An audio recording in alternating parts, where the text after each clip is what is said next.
Hi everyone, in today's video I'll show you guys how you can contact to Amazon Prime Video customer service. Well, it's very easy. So firstly, simply open the application and make sure that you are logged into your account, and then from here tap on your account right here and then open your account, and then from here tap on this gear-like icon in order to get to the settings. Just like this, we are on the settings. And then from here, scroll all the way down until you see help and feedback, tap on it.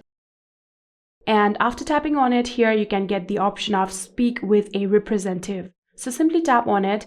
And then from here, now you'll have to select your country. So you can simply tap on this and simply select which country you are from. For example, I have selected this one. So after selecting your country here, you'll have to now write down your phone number.